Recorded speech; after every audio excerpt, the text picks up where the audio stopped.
The big event this week is the anniversary, the 20th anniversary of the handover back to China of Hong Kong. And for me, this is very significant as a historian or a student of history. Not just a student of history, but an active and always excited participant in trying to shape history. Because I identify the handover back to China of Hong Kong as the turning point in Asia's response to Western imperialism. If my view is that the Hong Kong handover back to China is the date that the liberation of Asia from the 18th to the 20th century domination by the West. And in the Philippines, the election of President Duterte in 2016 was the liberation of the Philippines from American hegemony and imperialism. So the two are very closely related. And I don't know if you're also aware or conscious of Philippine history, where Mariano Ponce met Sun Yat-sen in Hong Kong to arrange for the purchase of arms by the Philippine revolutionary forces to use against the Spaniards. And of course, eventually, that revolutionary movement also fought the Americans. I don't know if you're, you're in marketing, not history, but I was absent during that session. Yeah. But because of you, sir, I'm now updated. Yeah, good.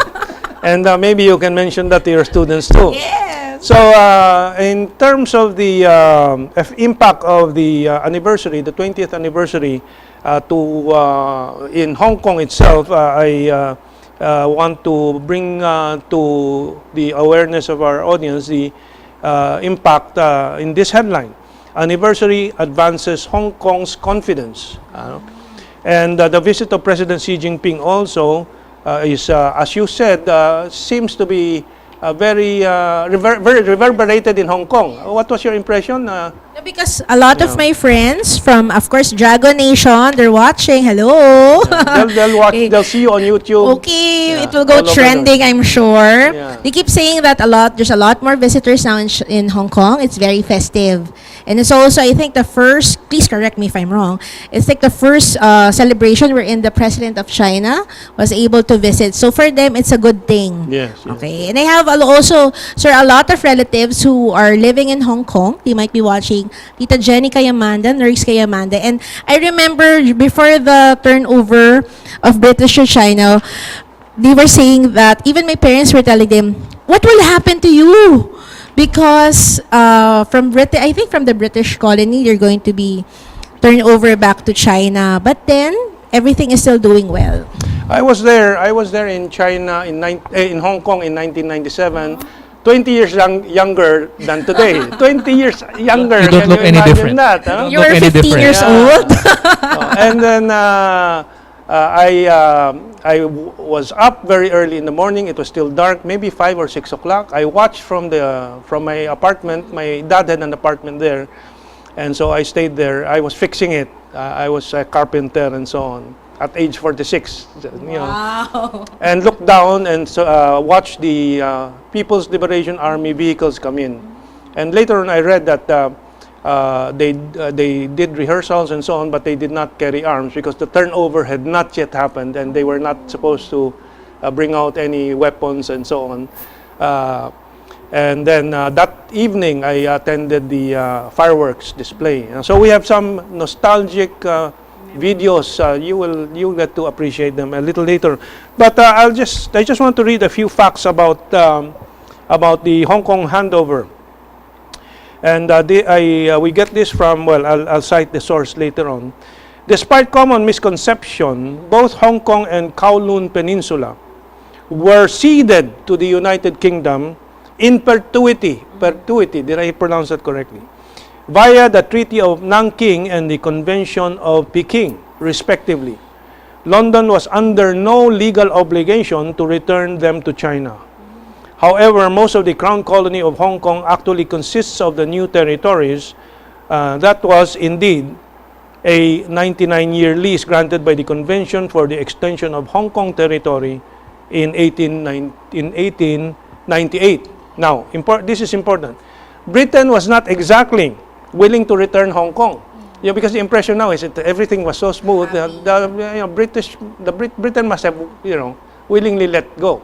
No, that was not the case. London did, however, understand the changed realities on the ground. This was 1997, and the negotiations was a few years before that, no? And the British Empire had faded into history. The Royal Navy no longer mistress of the sea. Nor was Communist China still the crumbling sick man of Asia under Manchurian or Maoist mismanagement, according to this. If push came to shove, Britain could not hope to defend Hong Kong any better than the Portuguese at Goa. Thus, Britain had no realistic choice but to agree to return Hong Kong in 1984. So they agreed much, much earlier, or after 2 years of negotiations, rather than face the humiliation of a forcible Chinese takeover. It negotiated a relatively relatively graceful exit that that attempts to safeguard some rights for Hong Kong residents. Now, I remember the quote from Deng Xiaoping: "We will just walk over if you don't return it. We just march across." So everything, and even Britain is very realistic. Now, I related to the Philippine situation about the China Sea dispute. So you get a few American boys, I call them, who keep harping about this. When China is already willing to negotiate, and maybe in the exploitation of resources, maybe sharing. But if the Brits, who are powerful ones, are realistic enough, I think we should and enjoy the benefits of friendship and cooperation. So, any reaction? You're a student of history. During our trip in Hong Kong, as many of us have been to Hong Kong, and many of our viewers are familiar at how developed Hong Kong is, what's amazing is everybody is still looking at and making effort on how to improve Hong Kong further. As some of our friends said, the future is now. They're looking at innovation, sustainability, and how to create ecosystems that will not only work with the present situation, but to absorb, to embrace more of the young people into the development of the world. Okay. Anything to add, And Liza? also to add, because when we were in Hong Kong for the Global Youth Entrepreneurs Forum, they keep saying that we have the money to develop whatever business idea you have. So I was telling all the investors, can I pitch my idea? They were What saying are you that trying to sell? myself. Okay. Because everyone was telling them, we have money. Yes, capital There's a is lot abound. of business incubatorship program. Exactly, right. But Capital then is we bound need to flow into the ideas. Ideas and people who can execute those ideas. Yeah, So I'll get your assistance there. I have some ideas also. of course, sir. Okay. Just for you and for your viewers, I'm willing to help. Well, a little bit more about Hong Kong and some controversies that are being generated somewhere along the way. You are aware that there are small groups trying to whip up this independence movement in Hong Kong and so on and so forth. Well, Margaret Thatcher, who was the one who negotiated with Premier Deng Xiaoping on the handover, Thatcher's private secretary clarified in recent statements that Hong Kong has always been part of China, said Lord Powell, who served Margaret Thatcher between 1983 and 1990. Powell said the protesters were unrealistic. I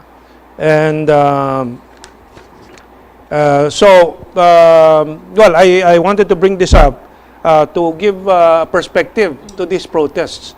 And of course, in Facebook, I have discussions with this, and they say, but the right to protest should be preserved. I agree. But as we know, and as we have seen in photographs, I don't know if they prepared this photograph, where the protesters block roads and so on, that is no longer free speech. That's already disruption of normal operations of society and the economy. So, but anyway, President Xi waxed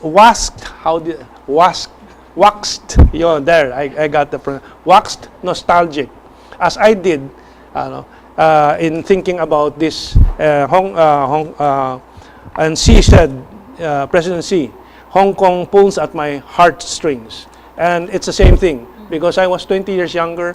I really went to Hong Kong to participate in this great event, because I saw it in the breadth of history, a very, very significant moment where Asia returns to the center stage, and now we have the 21st century, the Asian century. That's why our show is Journeys, Chronicles of our Asian century. I want this show to chronicle the evolution of this Asian century. Now, I collected some very, very old documentaries, and we'll begin with the farewell of Chris Patten from Hong Kong and the lowering of the British flag. Okay, let's roll this.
I am the 28th governor, the last governor.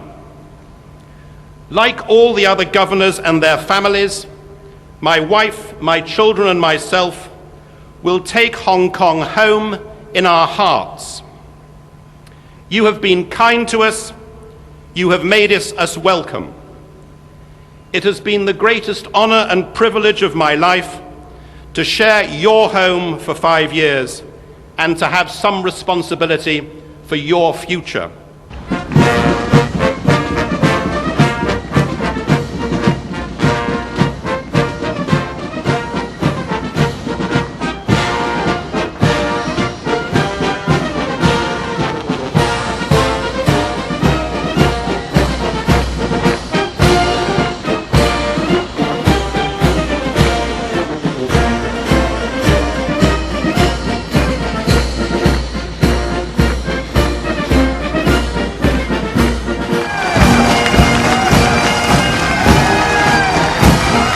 Okay, that is a 5-minute clip, but we have to shorten it because we have 2 more clips I want you to see. One, of course, is the raising of the flag of PROC and the SAR, the Special Autonomous Region. And the other is the entry of the PLA into Hong Kong the evening before the handover. for me, I wanted to show that because that was what I was watching there. So let's roll the next. Roll the next video.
因为值得中国人所有的中国人会高兴的事。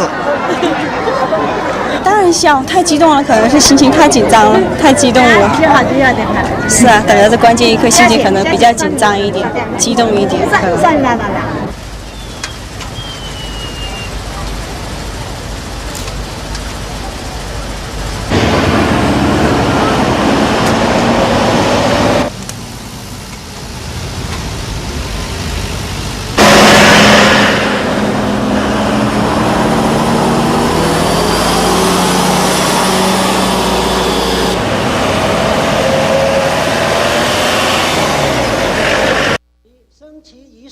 现在开始。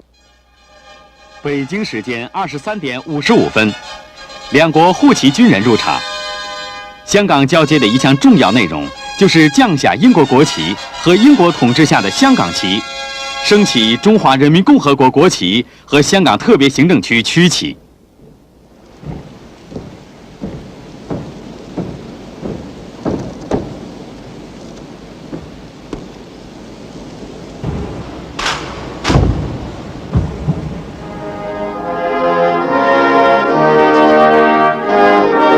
英国国歌声中，英国国旗降下。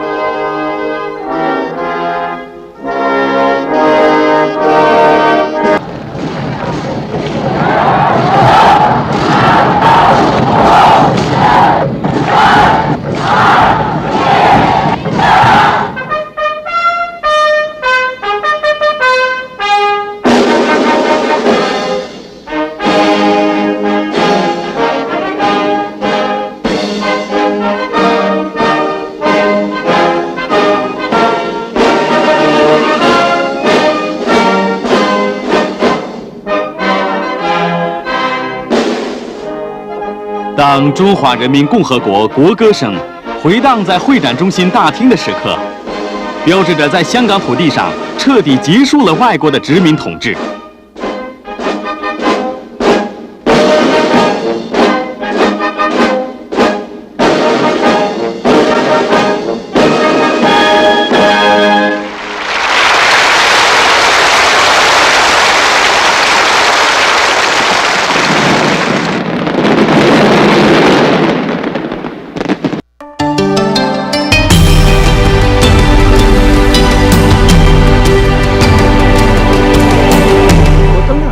Okay, so we have a last-minute reaction from Liza first. All our discussion. Okay, overall, I would just like to thank you, sir, for giving us a chance to share our China experience. I would also like to thank China, the Dragon Foundation, for an amazing experience. I don't think we would have been able to go to those places by ourselves because it's quite expensive and it's quite far. So I'm just encouraging all Filipinos, travel and see the world because there's more to see than when we normally see on Facebook or on traditional media. Well, no more time, 5 seconds. Thank you very much again for having me and for the audience and for Dragon Foundation and for Liza for joining us today. Okay. Mabuhay for Asia. Wansui. Thank you very much and see you next week.